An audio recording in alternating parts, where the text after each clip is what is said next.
오늘 사도행전 11장 내용은 하나님이 예루살렘 현장을 통해서 하나님의 복음과 능력을 계속 나타내시다가 예루살렘에서부터 안디옥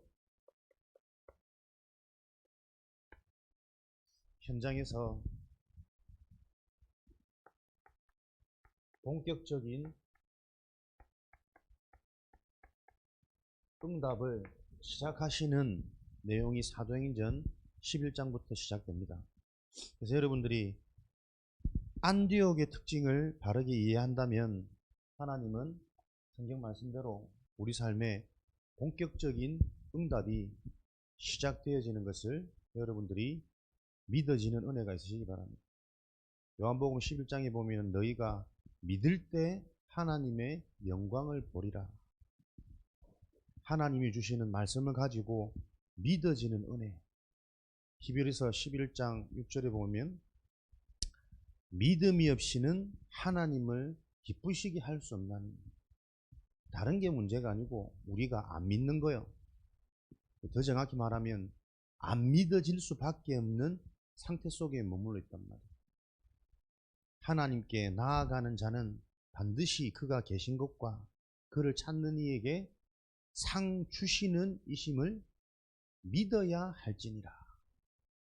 하나님의 기쁨, 믿을 때 하나님이 기뻐하십니다. 하나님 믿어지는 은혜를 주옵소서. 어떻게 믿습니까? 말씀 들을 때 여러분들이 집중되어지는 그 영적 싸움 가운데 말씀이 나에게 이해가 되고 답이 되면 믿어질 거 아니에요. 그럼 반대로 사단은 그 말씀할 때, 말씀 들을 때 계속 딴 생각, 상념에 잡히도록 계속 속이겠죠. 그래서 여러분들이 그 중요한 비밀을 가지고 영적 싸움 하는 응답의 시간이 되시기 바랍니다. 안디옥 시대부터 하나님은 세계 현장을 살리는 복균적인 응답을 시작하시는데 그 응답이 올 수 있었던 숨겨진 비밀이 갱신입니다. 갱신되어진 자들은 안디옥에서부터 새로운 시작, 새로운 출발, 본격적인 응답 누려갔습니다. 사람들이 갱신하면 하나님은 날마다 새롭고 무한하시기 때문에 그 무한하신 하나님과 내가 방향 맞춰서 날마다 하나님께 내가 맞춰져가는 갱신의 축복 속에 있으면 되는데 이게 왜 이론처럼 말처럼 쉽지 않을까요? 심각한 문제입니다. 다시 말하면 절대 불가능한 문제입니다.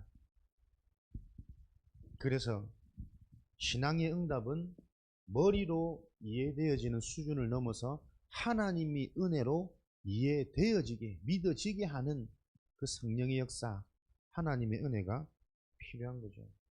사도행전 11장 1절에서 18절 말씀해 보면 이방인의 집 고넬료와 식사한 사건을 가지고 예루살렘 교회가 계속 베드로와 그 팀들을 비판하고 정죄합니다. 그럴 수밖에 없었던 이유가 뭘까요? 사람들이 신앙을 가지고 예수가 그리스도구나 라는 말씀을 듣고 나름대로의 은혜와 충격을 받았는데 실제 자신들이 가지고 있던 예체질, 자신도 모르는 근본 상태, 이거는 그대로 가지고 있는 겁니다. 율법이죠. 전통이죠. 유대 사회의 전통은 할례받은 자들이 무할례자들과 가까이 하는 자체를 덕스럽지 않게 생각하고 있었단 말이에요. 그런데 그들과 말하는 정도가 아니고 같이 식사를 해버렸어요. 유대법에는 큰 유대인의 법, 유대인의 민족 사상, 하나님의 근본 말씀, 뜻보다 우리 민족이 가지고 있는 우리들의 기준과 우리들의 전통, 우리들의 법이 먼저 들어가 버린 거잖아요. 요한복음 10장 8절에서 10절 먼저 들어간 것. 그래서 계속 렘넌트 때에 각인이라는 단어를 여러분들이 자주 듣는 겁니다.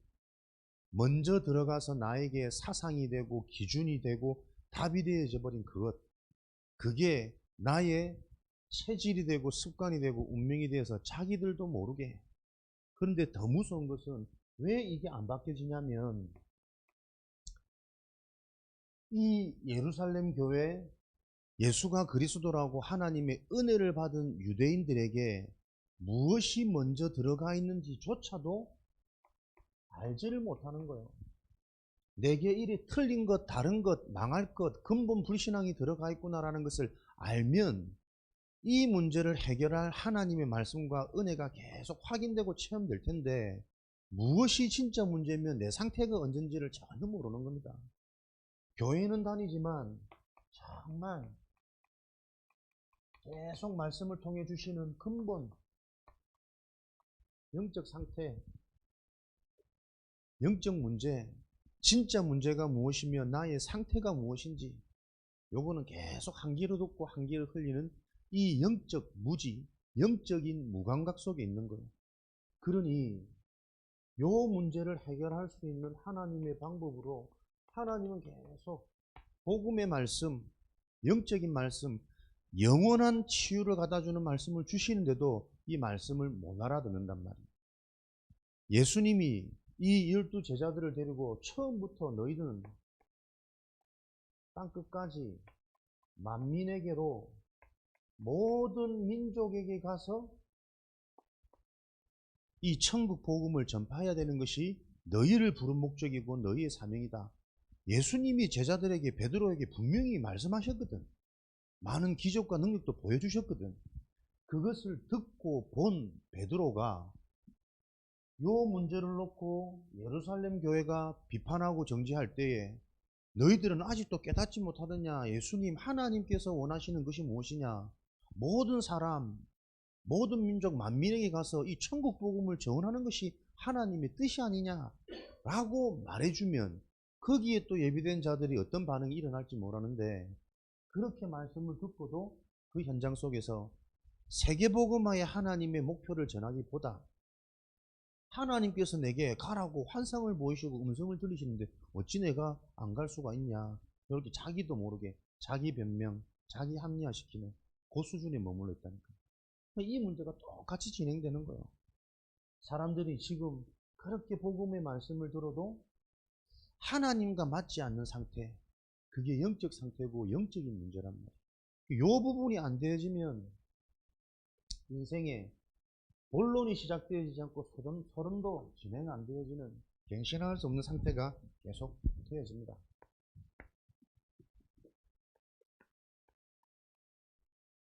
갱신 안 되어지는 이 상태 속에 머물러 있는 예루살렘 현장, 그 현장에서 하나님은 이제는 새로운 일을 시작하기 위해 본격적인 안디옥의 시대를 문을 여셨습니다. 그 시작이 흩어진 자들, 사도행전 7장 1절에서 60절에 보면 스데반의 죽음,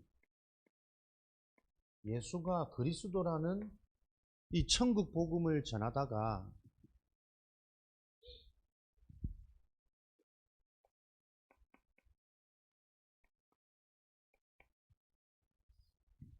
도무지 우리 기준으로 볼 때 이 나사렛 예수가 하나님이 보내신 그리스도라는 사실을 인정할 수 없다. 기득권, 이 유대인들에게 예수가 그리스도라는 복음을 전하다가 신성모독, 당시에 유일신 야훼 사상은 이 사회를 유지하는 사상의 주축이기 때문에 유일신 야훼 사상에 위반되어지는 신성모독죄는 당장 사형시켜도 국가에서 제재할 수 없는 무서운 죄였단 말이에요. 그러니까 유대인들이 그 법을 들고 나와서 스데반을 돌로 쳐서 죽이는 거죠. 그러니까 예수가 그리스도라는 사실을 은혜로 받고 따르던 무리들은 그 말하다가 죽는 모습을 보니 겁이 나서 다 도망갔겠지. 그 흩어진 자들. 그런데 여기에 숨겨진 비밀이 있잖아요. 순간의 핍박 때문에 도망간 것처럼 보여지지만 하나님께서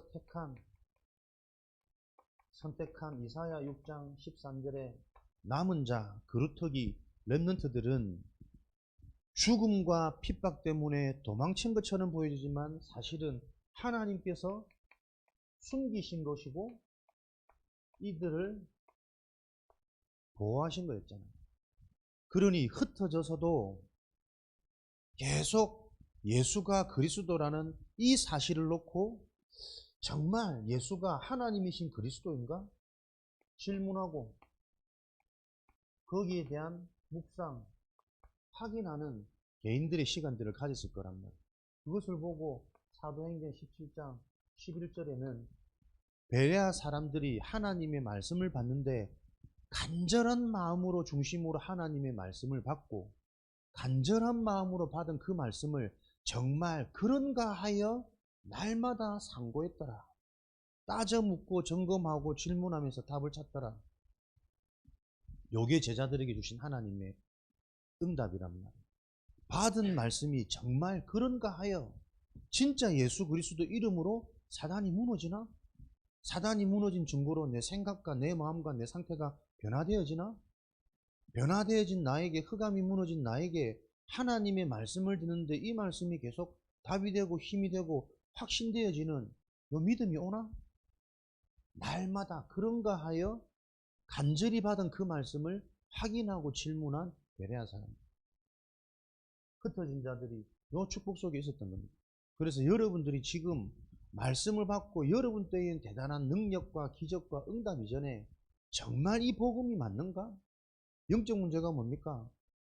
나도 모르게 계속 할 수밖에 내 힘으로 해결 안 되어지는 문제잖아요. 공부를 해야 된다는 거 아는데 하기만 하면 집중이 안 돼. 딴 생각이나. 해야 된다는 걸 알지만 책상까지 앉기까지가 그렇게 힘들어. 혼자 생각할 때는 그럴 거야. 집에서 내가 딱 집중하고 하는 게 훨씬 더 효율적이고 많이 할 수 있다고 생각하죠. 근데 안 그래. 막상 혼자서 집에 공부하다 보면 거의 한 번 리듬 무너지면 계속 무너진 채로 갑니다. 우리가 다 그런 시절들을 겪고 와봤단 말이에요. 그래서 함께하는 축복이 필요하고 지도자가 필요하고 좋은 교사가 필요하고 그래서 자꾸 모이는 거잖아요. 정말 이 영적인 문제가 나의 문제구나. 내 힘으로 이거 해결 안 되는 거구나. 안 하고 싶은데 나도 모르게 자꾸 잡히는 거구나. 그런데 잡힐 수밖에 없는 그게 나를 장악하고 있는 존재가 있다라는 이 성경 말씀이 이게 실제구나. 날마다 그런가 하여 그 말씀을 상고할 때, 아, 그렇다면 나는 내 생각, 내 느낌, 내 감정을 의지하지 말고 진짜 성경에 기록되어져 있는 예수 그리스도 이름으로 하나님께 기도하는 그 집중을 한번 시작해 봐야겠구나. 교회를 자꾸 온다, 안 온다, 그게 중심이 아니에요. 여러분들이 받은 말씀, 이 복음의 말씀이 정말 맞냐 안 맞냐가 내게 확인되어질 때 집에 있든 교회 오든 뭔가의 하나님의 응답과 역사가 시작되겠죠. 흩어진 자들이 요 비밀과 요 축복을 누렸단 말이에요. 우리 랩런트들에게 가장 중요한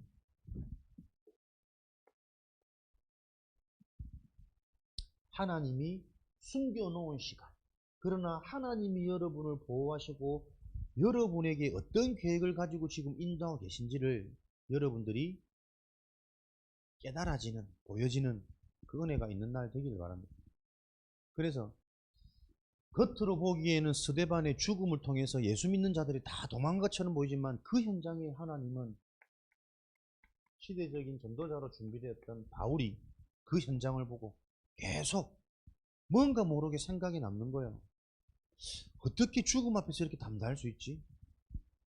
돌에 맞아 죽으면서까지도 어떻게 이렇게 하는 자기를 죽이는 저 죄를 저들에게 돌리지 말라는 저런 고백을 하면서 기쁨으로 환하게 죽음을 맞이할 수 있지? 성경에는 죽음이 아니라 스데반은 잔이라 그랬거든요. 아, 저 내용이, 저 비밀이 뭘까? 뭔가 하나님이 예정되어진 전도자에게는 이 사건을 놓고 하나님이 주시는 특별한 은혜가 있단 말이에요. 그래서 렘넌트 때에 모릅니다. 겉으로는 반항하고 말 안 듣는 것처럼 보이지만 뭔가 혼자 있는 시간에 인생의 해이와 인생의 이 뭔가 찾을 수 없는 근본적인 문제를 놓고 질문이 되어지고 기도가 되어지는 랩넌트가 있겠죠. 저는 그 랩넌트가 여러분인 것을 믿습니다. 이런 바울이 예상치도 못했던 숨겨진 전도자가 예비되어 있었습니다. 하나님의 시간표에 새로운 시작, 본격적인 응답 진행되어졌습니다. 사도행전 11장 19절에서 30절, 흩어진 자들로 인하여 본격적인 세계 선교가 안디옥에 모여서 시작되었는데, 그 말은 뭡니까? 우리 인생의 진짜 시작은 세계 선교 현장에 불신자 상태가 무엇인지 이해되어지고 보여지는 그때가 우리 인생의 진짜 시작입니다. 사람들이 다 가지고 있는 그 상처가 무엇인지, 가문 배경이 무엇인지, 그 사람에게 먼저 들어가서 각인되어져 버린 것이 무엇인지, 그것 때문에 빠져나오려고 애써도 발버둥 쳐도 그럴 수 없는 그 사람의 현실의 상태가 이해되고 보여지는, 그게 우리 인생의 본격적인 응답의 시작의 시간표입니다. 그래서 이 시간표를 놓고 우리가 계속 말씀을 통해 영적인 사실, 근본적인 사실, 이 부분들에 대한 답, 이해가 되어지는 그 흐름 속에 있는 게 여러분이 축복 중에 축복이랍니다. 하나님이 그런 남은 자로 여러분들을 부르셨습니다. 그래서 요 응답을 놓고 사도행전 11장 25절 26절에는 뭡니까? 안디옥에서 1년간 집중 무리들에게 이 복음을 가르쳤더니, 1년간 집중하여 정확한 복음이 개인화되어지도록 훈련했더니, 여기서 비로소 이들이 사람들에게 그리스도인이라 일컬음을 받더라. 그리스도인, 왜 인간에게 그리스도가 필요한지 답을 가진 그 그리스도인, 교회 다니는 거 말고 왜 우리에게 그리스도가 아니면 안 되는지, 그리스도의 당위성, 하나님이 당장 우리에게 응답하시고 해결해 줄 수 있는데 그 응답과 해결이 아니라 그리스도를 보낸 하나님의 계획이 뭐냐? 인간에게 진짜 필요한 것은 하나님이 함께하는 영적인 축복이기 때문에 문제 해결 이전에 그리스도가 왜 필요한지 그 인생의 답이 없도록, 여러분들이 이거 하나 정말 발견되어지면 정말 다른 삶, 다른 응답, 다른 능력 계속 생겨납니다. 목사님의 한 주간 진짜 내가 참된 왕의 통치를 받나? 참된 왕이신 그 그리스도를 의지하나? 꼭 계속 질문하는데요. 그리스도가 내 인생을 통치하셔서 내가 그 통치를 받음으로 그의 나라가 임한다라는 나름대로의 나의 확인은 계속 하나님이 근본적인 복음, 영원한 것에 대한 믿음과 깨달음을 계속 주신다니까요. 그리고 보면서도 다락방을 비판하는 우연한 또 메시지를 하나 듣게 됐는데 가슴이 먹먹하고 답답하더라고. No cross, no crown. 십자가 없이는 하나님의 영광이 없다. 고난과 고통이 없이는 응답이 없다. 이렇게 보통들 얘기를 하잖아요. 그래서 진짜 하나님을 믿고 응답 받으려면 그리스도와 같이 십자가를 져야 돼. 나를 바꾸고 자신을 바꾸는 그 뭔가에 잘 안 되는 그 부분에 자기 십자가 있어야 된다는 거지. 참 이게 맞는 말처럼 들리는데 대부분 목사님들이 이렇게 설명하더라고요. 근데 나는 이게 참 무서운 사상이구나. 이분은 no pain, no gain. 세상에서 말하는 불신자 사상하고 똑같은 말이거든요. 실패는 성공의 어머니다. 고통 없이는 얻는 거 없다. 실패 없이는 성공 없다. No pain, no gain이랑 똑같은 사상이라. 근데 내가 볼 때 십자가, 크로스는 고통이 아니고 고난이 아니거든. 하나님이 우리에게 주신 믿음이고 은혜 아니요. 하나님이 나를 믿어지게 하는 그 은혜가 아니고서는 응답받을 수 없다라고 보여지는 게 언약일 텐데, 복음일 텐데, 신학교에서 교리를 가르쳤던, 교리사를 가르쳤던 그 신학 교수마저도 그러면서 계속 목회자의 윤리를 지적하면서 맞다 아니다, 갱신한다 안 한다, 육신적이 잡혀있다, 이렇게 계속 비판하는 거예요. 너무 안타깝고, 너무, 물론 육신적으로 무너지고 하는 게 잘한다는 말이 아니란 말이에요. 그 현장에 무엇이 필요하냐? 그리스도의 십자가는 고난과 고통, 우리 스스로 막 갱신하고 바뀌려고 발버둥 치는 그 노력이 아니란 말이에요. 십자가는 완전한 하나님의 은혜고 사랑이잖아요.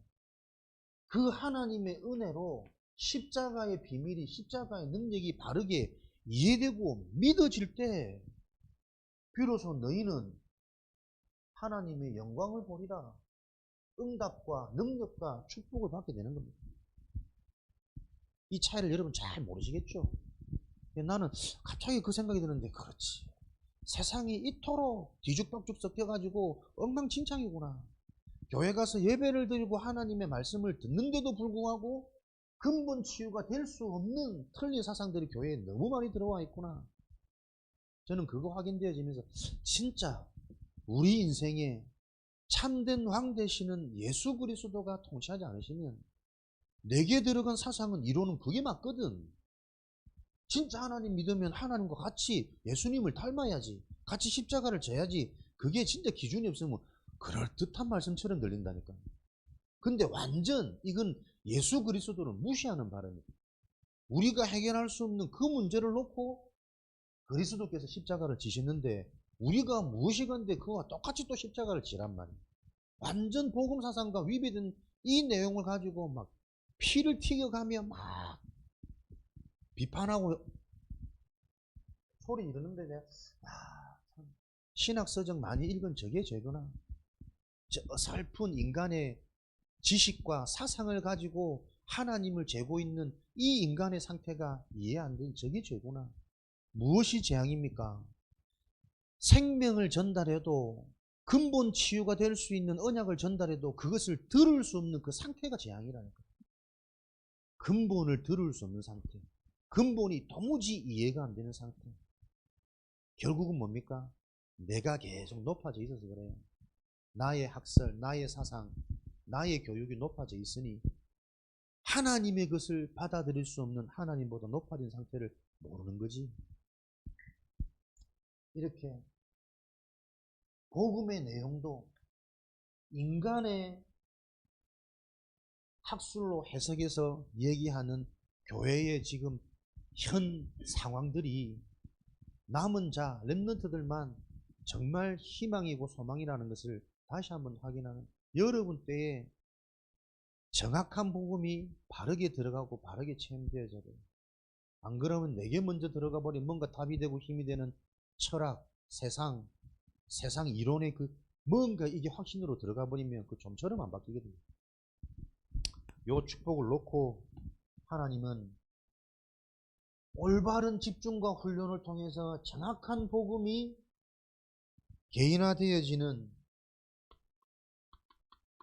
이 시간표를 붙여 본격적인 현장을 정복하고 장악하는 전도팀이 구성되어졌답니다. 팀 구성은 현장 가기 이전에 이미 현장이 정복된 겁니다.